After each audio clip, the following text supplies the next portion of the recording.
सुनो भाई, देखो हमारा जो चैप्टर चल रहा है लाइट, जिसको हिंदी में प्रकाश बोलते हैं। सबसे पहली बात हमें जो ध्यान रख के चलनी है, चैप्टर के 2 पार्ट थे। ठीक, जो चैप्टर है हमारे पास 2 हिस्सों में बटा था।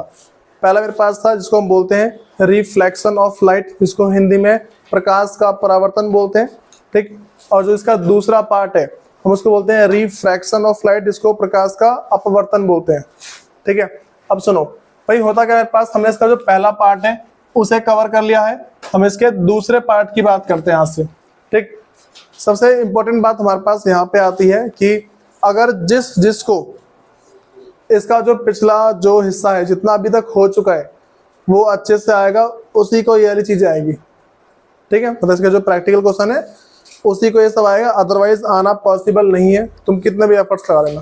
ठीक, तो भाई अगली हेडिंग डाल लो, रिफ्रैक्शन ऑफ लाइट है। रिफ्रैक्शन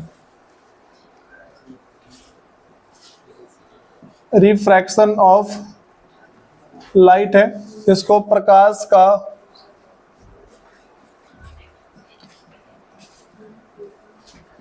अपवर्तन कहते हैं। बताओ भाई कितने बात समझ आ रही है? प्रकाश का अपवर्तन, पहले समझो मेरे पास प्रकाश का अपवर्तन का मतलब क्या होता है। नॉर्मल से एक ही बात बोलूंगा भाई, समझो मेरे पास पहले दो मीडियम होते हैं। क्या बोला मैंने? मीडियम 2 होते हैं, एक होता है हल्का मीडियम, दूसरा होता है भारी मीडियम। ठीक है, हम जिसको माध्यम बोलते हैं हिंदी में। जैसे मान लो एक होती है हवा, ठीक है, दूसरा या तो पानी होगा या फिर कांच होगा। बात समझ आ रही है? मेरे पास क्या होगा? हवा, दूसरा का या तो पानी या फिर कांच होगा। तो मैं ऐसा बोल रहा हूँ कि भाई मेरे पास, सुनो, ये मेरे पास है ऐसा। ठीक, तो अब मेरे पास ना ऊपर का हिस्सा हवा है और जो नीचे का मेरे पास क्या पानी है। बात समझ आ गई? मान लो कि ना मोटी सी कांच की सिल्ली है। ठीक, चलो मैं इसको ना मोटा सा कांच मान के चल रहा हूँ। क्या मान लो भाई? मोटा सा कांच है। ठीक है, एक गिलास है मेरे पास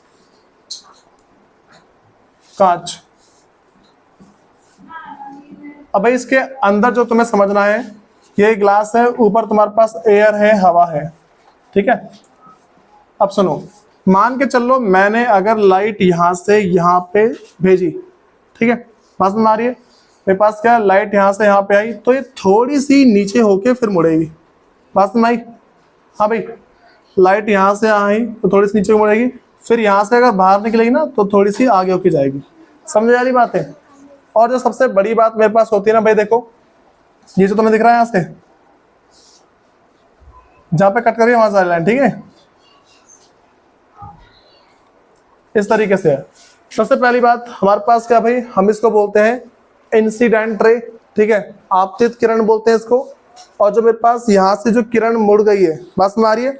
जो मेरे पास किरण मुड़ जाती है, ठीक है, हम उसे क्या बोलते हैं भाई? रिफ्लेक्टेड रे बोल के चलते हैं। देखो मैं तुम्हें क्या बताता हूँ, प्रकाश का अपवर्तन क्या होता है, रिफ्रैक्शन ऑफ लाइट क्या होता है, इसका एक ही मतलब निकल के आएगा। जब भी मेरे पास कोई रे ऑफ लाइट बैंड हो जाती है, जब वो वन मीडियम से किसी दूसरे मीडियम में जाती है तो, ठीक है, पास मारिए, जब भी कोई मेरे पास रे ऑफ लाइट किसी वन मीडियम से किसी दूसरे मीडियम में जाते वक्त मुड़ जाती है, ठीक है, बैंड हो जाती है, हम क्या बोलते हैं उसको? रिफ्रैक्शन ऑफ लाइट, प्रकाश का अपवर्तन। और हिंदी में क्या बोलूंगा भाई कि जब प्रकाश एक माध्यम से किसी दूसरे माध्यम में तिरछा होकर जाता है, उसे हम क्या बोलते हैं? प्रकाश का अपवर्तन। ठीक है, इसमें दिक्कत है पहले किसी को? भाई हेडिंग सबने हेडिंग डाली ना, ये वाली लिखना शुरू करो पहले हिंदी वालों। जब प्रकाश एक माध्यम से दूसरे माध्यम में, जब प्रकाश एक माध्यम से दूसरे माध्यम में तिरछा होकर जाता है, तुम हेडिंग डाल रहे हो अभी, एक माध्यम से दूसरे माध्यम में तिरछा होकर जाता है, तो दूसरे माध्यम में इसके संचरण की दिशा परिवर्तित हो जाती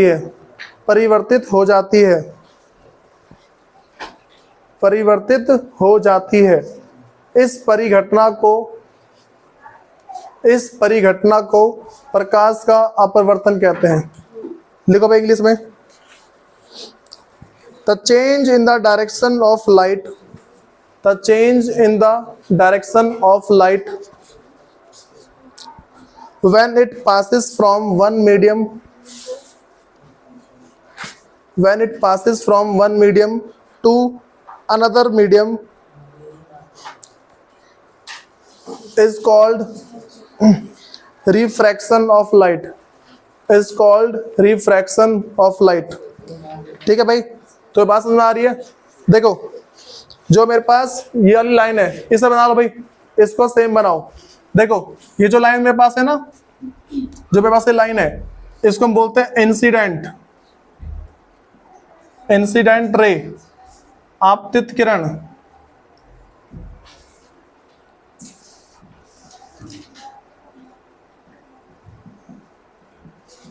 आपतित किरण।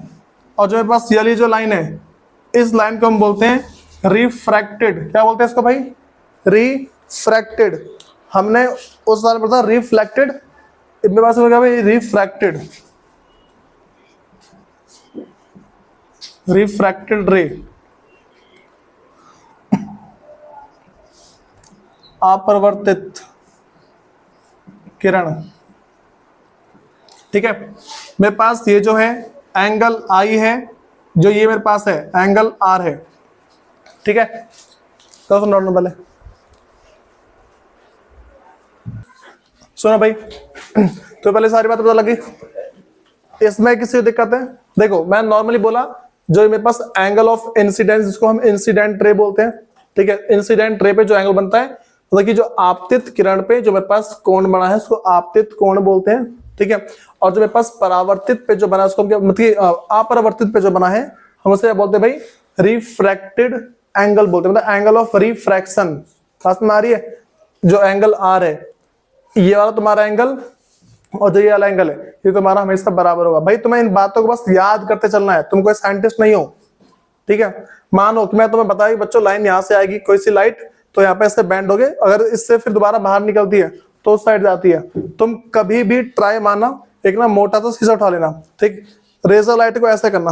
ठीक है, जैसे मान लो ऐसा शीशा मेरे पास, तुम्हें रेजर लाइट को ऐसे मारना नीचे से, वो तुम्हारी लाइट ना थोड़ी सी अंदर, तुम देखो ना उसके इस साइड देखोगे, अगर साइड देखते हो तो थोड़ी सी ऐसे ना हिलती हो जाएगी, फिर तो ऊपर होके जाएगी वो। हमेशा ऐसा होता है, हमेशा का रूल है। किसी को एक्सपेरिमेंट करना हो ट्राई कर सकता है। ठीक है, इन बातों में दिक्कत है भाई। सेम वे में जिस तरीके से मेरे पास यहाँ पे है ना, अगर मैं इसे थोड़ा सा और आगे बढ़ता हूँ तो हमारे पास वहां पे भी सेम ही चीजें होती हैं। सुनो, मेरे पास ये वाला जो ये एंगल है ना, यहाँ पे मेरे पास एंगल आई बन जाता है और यहाँ पे एंगल आर बन जाता है। ठीक है, तुम्हें वाली बातें पता होनी चाहिए। और सबसे इंपॉर्टेंट बात, जो एंगल आई है वो हमेशा एंगल आर के बराबर होती है। ये वाली बातें पता है ना भाई, angle I is equal to angle R के हमेशा होगी। ठीक है, नेक्स्ट बात है भाई, अब ना तुम्हें एक जो अगली बात समझ के चलनी है, वो हमारे पास क्या है, ये चीज देखो, ये तुम्हें दिख रहा है कांच है।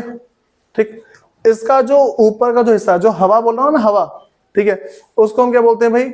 रेयर मीडियम बोलते हैं। ठीक, और जो मेरे पास जो कांच वगैरह होती है, जो कांच हो गया, पानी हो गया, इसको हम बोलते हैं डेंसर मीडियम। ठीक, हिंदी में भाई हम इसको जो बोलते हैं नॉर्मली, तो हिंदी के अंदर बोलता है, एक बोलते हैं सघन माध्यम, जो मेरे पास हवा है उसे क्या बोलते हैं भाई? सघन माध्यम। और जो मेरे पास दूसरा उसको बोलते हैं विरल माध्यम। ठीक है, दिक्कत है इसमें? इसी को क्या बोलते हैं भाई? इसको सघन और विरल है। लेकिन एक मिनट, सघन नहीं उल्टा हो जाए ना।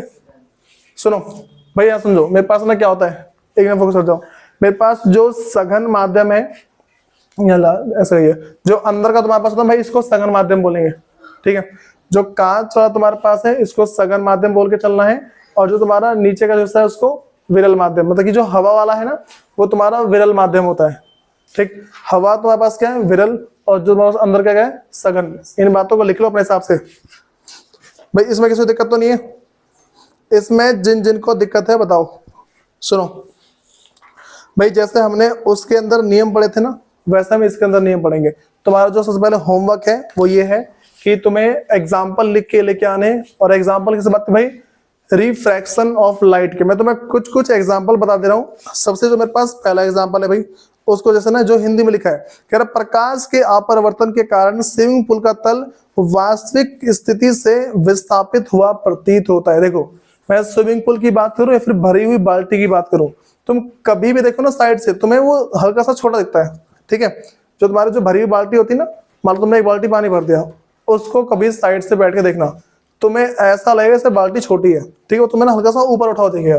जब तुम हाथ डालोगे ना, तुम्हें एक्चुअल गहराई तब पता लगती है। जैसे मान के चलो क्या होता है, देखो कभी भी जो स्विमिंग पूल गया कभी कोई, लड़के तो जाते रहते हैं, लड़कियों को नहीं पता मेरे को, ठीक है, तो नहीं क्या, हाँ मैं तो कह रहा हूँ, सुनो, तो मेरे पास क्या भाई, जो भी स्विमिंग पूल वगैरह गया है, तो वहां पे ऐसा होता है ना कि अगर तुम साफ पानी में जाते हो, ठीक है, शाम तक तो उसमें बहुत सारी चीजें मिल चुकी होती है, सुबह जाना, ठीक है, तो सुबह का पानी साफ होता है, तुम्हें जो उसकी जो नीचे की तली है ना, वो तुम्हें हमेशा थोड़ी सी ऊपर दिखे, तुम्हें लगा ज्यादा गहरा नहीं है, और जब तुम कूदते हो ना, उस टाइम बोलते हैं प्राण पखेरु हो जाना, ठीक है, ये होता है।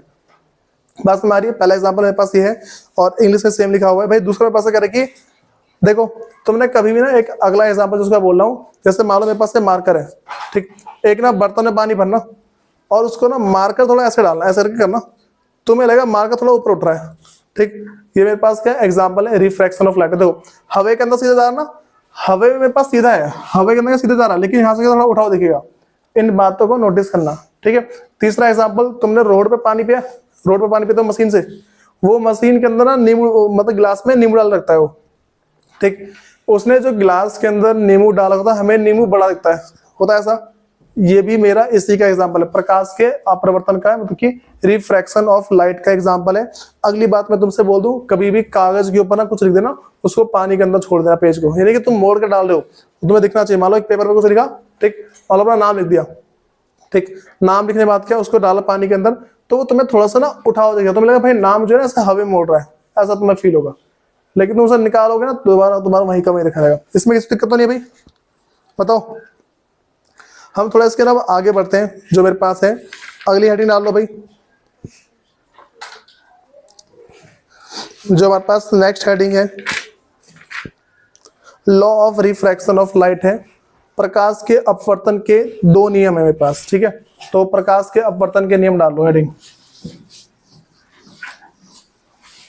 भाई ध्यान रख के चलना, तुम्हें इसमें हल्की सी बातें मिस नहीं कर रही है, जितनी बात है सारी बात तुम्हें याद रख के चलनी है, अगर तुम भूलते हो तो तुम्हें दिक्कत आएगी। हम नियम की बात कर रहे हैं, किसके भाई, प्रकाश के अपरिवर्तन, प्रकाश के अपवर्तन, ठीक, सुनो, जिसको हम हिंदी में नॉर्मली क्या बोलते हैं, हाँ भाई, तो नियम किसे भाई, प्रकाश के अपवर्तन के इसको बोलेंगे loss of refraction of light है, loss of refraction of light.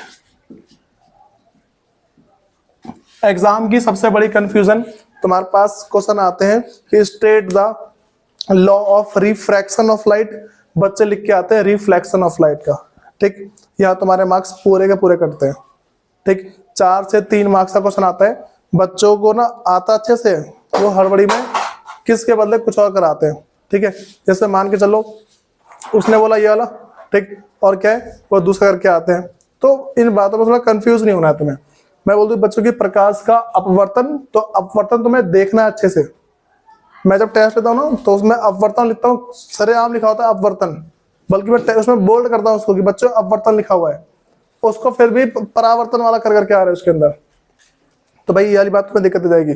सुनो, सबसे पहला मेरे पास ना इसमें जो पहला लॉ है वो क्या बोल रहा है, सुनो भाई, जो मेरे पास फर्स्ट लॉ है वो मेरे से ऐसा कहता है, अच्छा तुम्हें उस वाले का याद है जो मेरे पास जो नॉर्मल था पहला, उसमें जो मेरे पास पहली बात थी, उसमें मेरे पास ये था कि incident ray, reflected ray and normal all lie on the same plane, ठीक, इसके अंदर भी डिट्टो सब कुछ सेम है।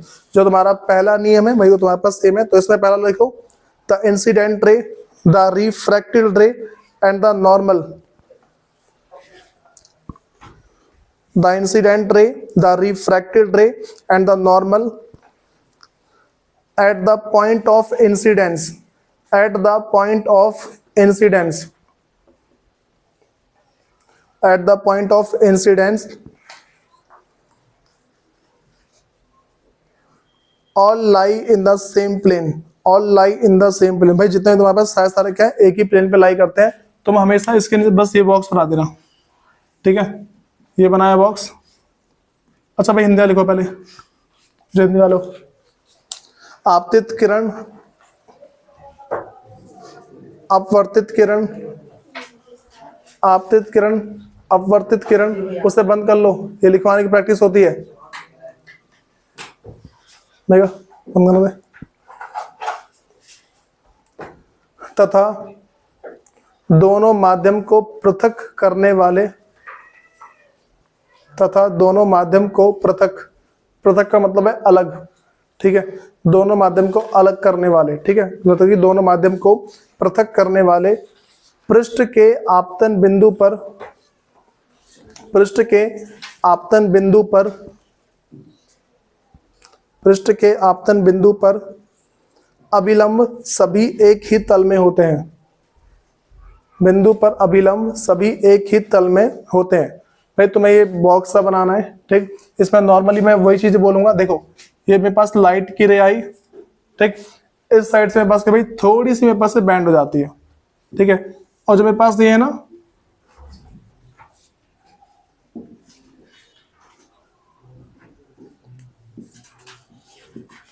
ठीक है, जो मेरा सेल लाइन है, हमेशा क्या बोलेंगे भाई, अभिलंब बोल देंगे इसको, अभिलंब। क्या बोलते हैं भाई इसको, नॉर्मल, नॉर्मल। उसके बाद सबको पता है इसे इंसिडेंट रे बोलते हैं, आपतित किरण बोलते हैं, इसको रिफ्रैक्टेड रे, क्या बोला मैं, रिफ्रैक्टेड रे, अपवर्तित किरण है, ठीक। मेरे पास अगला ये है, इसे बोलते हैं point of incidence, point of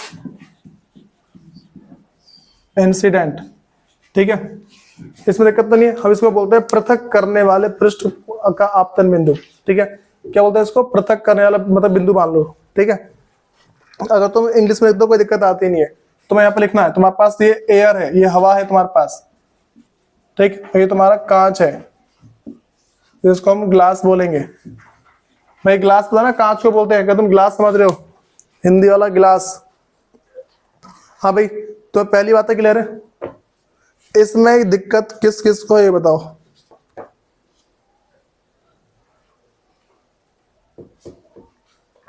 हाँ भाई इसमें दिक्कत तो नहीं किसी को। अब सुनो, तुम सबने ना अगर ट्रिग्नोमेट्री की टेबल याद करिएगा तो तुम्हारे पास आता है साइन, ठीक, जो ट्रिग्नोमेट्री टेबल उसमें मेरे पास क्या भाई, साइन है। तो हम इसका हल्का सा यूज देखेंगे, ठीक है, और जो तुम्हारे एग्जाम में मैं तुम्हें जो क्वेश्चंस कराऊंगा ना वही डिट्टो उठ के आते हैं, अगर आते हैं तो, वरना क्वेश्चन नहीं आएगा इसका, ठीक। तुम्हारा पहला लॉ खत्म हो गया, तुम्हें नेक्स्ट जो हेडिंग डालनी है, प्रकाश के परावर्तन का द्वितीय नियम, second law of refraction of light, प्रकाश के अपवर्तन का द्वितीय नियम। ये तुम्हारा, तुमने यहाँ पे हेडिंग लिखी थी कि first law of refraction of light, तुम्हारे पहले वाले की हेडिंग है first law of refraction of light है, ठीक, और हिंदी में प्रकाश के अपवर्तन का प्रथम नियम। लिख लो इसे, लिखो जो भी है जिसने नहीं लिखा है, ठीक है, और यहां पे लिखो प्रकाश के अपवर्तन का द्वितीय नियम, second law of refraction of light. भाई इसका मेरे पास बस एक ही बात है, बोलता है, मैं तुमसे नॉर्मली बोलूंगा कि angle of incidence is equal to angle of refraction, ठीक, angle of incidence is equal to angle of refraction. और तुम जो इसकी तुम्हें फुल फॉर्म लिखनी है भाई, ठीक है, फुल फॉर्म के बाद लिखना है, हिंदी में लिखोगे कि जो तुम्हारे पास आपतित कोण है वो अपवर्तित कोण के बराबर है, आपतित कोण बराबर अपवर्तित कोण, लिखा है इसको। अब जो इसकी लाइन है वो लिखना शुरू करो भाई।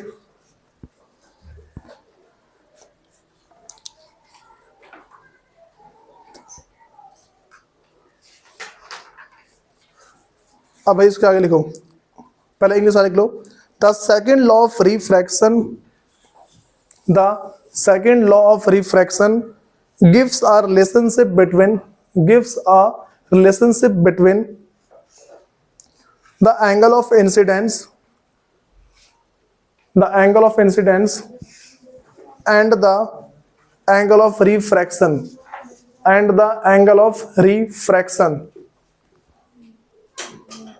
ठीक है भाई। और हिंदी वाले जो लिखेंगे भाई उसमें लिखो प्रकाश के अपवर्तन का द्वितीय नियम, प्रकाश के अपवर्तन का द्वितीय नियम आपतित कोण तथा अपरिवर्तित कोण के बीच में संबंध को दर्शाता है। आपतित कोण तथा अपरिवर्तित कोण के बीच आपतित कोण तथा अपरिवर्तित कोण के बीच संबंध को दर्शाता है।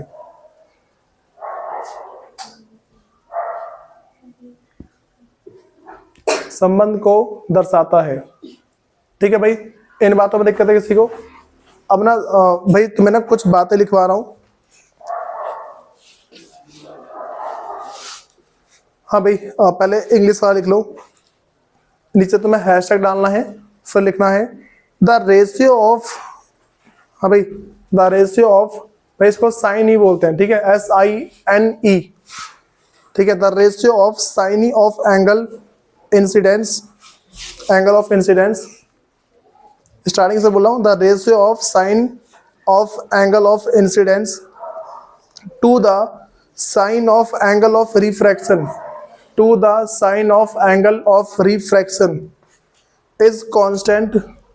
is constant for a given pair of media, for a given pair of media। इसका अब जो तुम्हारे पास जो फॉर्मूला होगा वो लिखवाऊंगा, लिखो हिंदी में।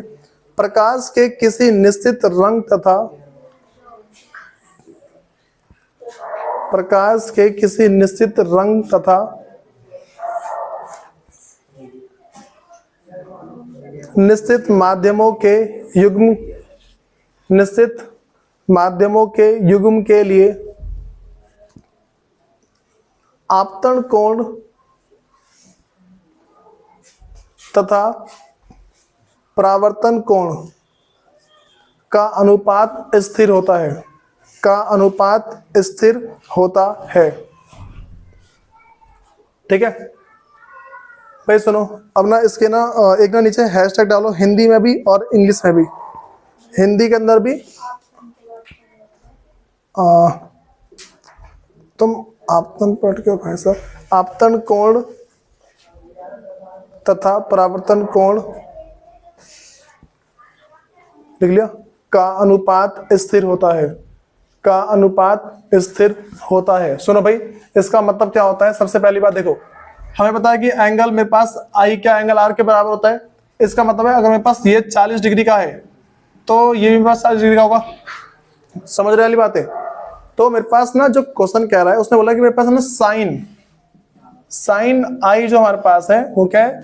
Sine R. अगर मैं इन दोनों को ऊपर नीचे रखूं, ठीक है, तो मेरे पास 1 आता है, कांस्टेंट आता है, इसको स्थिर बोलते हैं।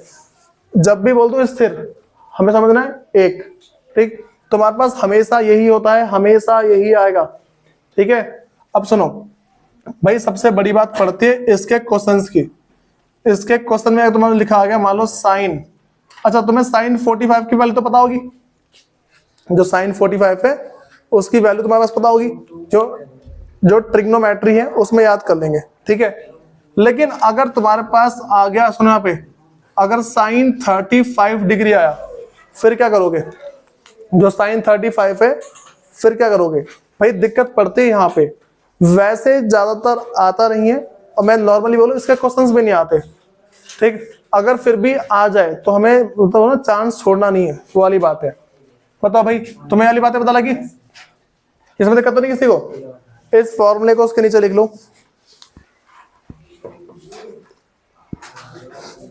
तो मैं एक ना हल्का सा क्वेश्चन करवा दे रहा हूं मैं, जो तुम्हारे पास ना इसी का जो क्वेश्चन तुम्हारे पास है वो करवा रहा हूं भाई। एक अगली हेडिंग डाल लो, रिफ्रैक्टिव इंडेक्स, रिफ्रैक्टिव इंडेक्स।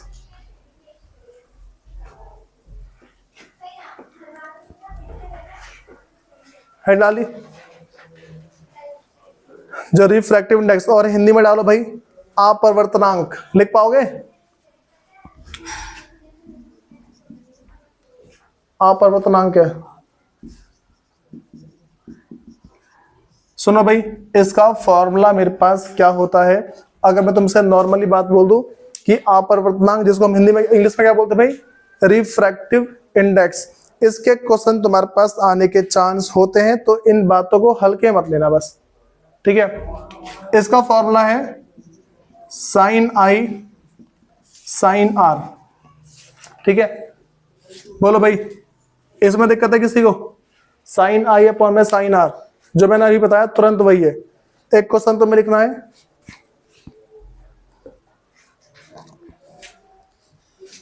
भाई मैंने क्वेश्चन लिखवाया तो क्वेश्चन थोड़ा बड़ा सा है वो, ठीक है। वैसे पढ़ दे रहा हूँ, मेरे पास क्वेश्चन जिसको लिखना हो वीडियो से लिख लेगा वो, ठीक। सुनो, क्वेश्चन मेरे पास है, a beam of light passes from air into substance x. एक लाइट है, ठीक है, एक प्रकाश की किरण है, वो हवा से होते हुए एक बीम में ट्रांसफर करती है, ठीक है। एक जो कांच है ना उसके अंदर मतलब एक कांच है उसके अंदर ट्रांसफर करती है। If the angle of incidence be 72 degree, उसने मुझे बता रखा है क्वेश्चन के अंदर, अगर एंगल ऑफ इंसिडेंस मेरे पास 72 डिग्री है and angle of refraction be 40 degree, angle of refraction be 40 degree, ठीक है। दोनों बातें बता दी इसको मेरे को, एंगल आई बता दिया उसने, एंगल आर बता दिया।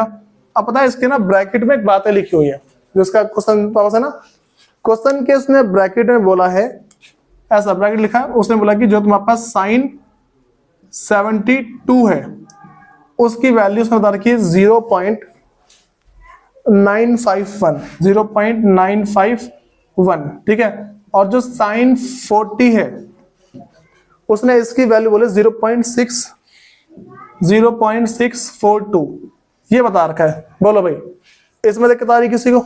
ये नॉर्मल सी बात है। कौन सा फॉर्मूला है मेरे पास भाई? रिफ्रैक्टिव इंडेक्स का जो मेरे पास फॉर्मूला है, हम इसको शो करते हैं एन से। अच्छा भाई, ये मेरे पास है ना अपवर्तनांक refractive index, n is equal to sine I sine R, ठीक है। ये क्या सुनो भाई, तो मैंने क्या बोला, मेरे पास आप जो मेरे पास है अपवर्तनांक जिसको रिफ्रैक्टिव इंडेक्स बोलते हैं, उसको हम एन से डिनोट करते हैं। N is equal to sine I upon में साइन आर, ठीक है। तो मेरे पास क्या है भाई, n is equal to sine I upon में साइन आर है। तो भाई क्या है मेरे पास, साइन आई 72 डिग्री, ठीक है, साइन 72 डिग्री और साइन 40 डिग्री, यही तो है भाई, ठीक है। अब सुनो, n is equal to sine 72 degree की वैल्यू 0.951, ठीक है, और इसकी वैल्यू 0.642। देखो, जिसको डिवाइड करना आता हो कर लेगा, ठीक है, जिसको नहीं आता कोई नहीं, ठीक। इतना छोड़ सकता है, लेकिन तुम्हारे मार्क्स कटते हैं एक। सुनो, हम क्या करेंगे, यहां से पॉइंट हटेगा तो नीचे मल्टीप्लाई में पहले एक आएगा, ठीक। पॉइंट के बाद 3 नंबर, 1 2 3 नंबर है, तो नीचे 3 0 लगा दो, ठीक। अगला यहां से पॉइंट हटाएंगे, ऊपर 1 आ जाएगा, पॉइंट के बाद 3 नंबर, 1 2 3, ऊपर आ गया 3। पता क्या बचा मेरे पास भाई? मेरे पास जो बच रहा है,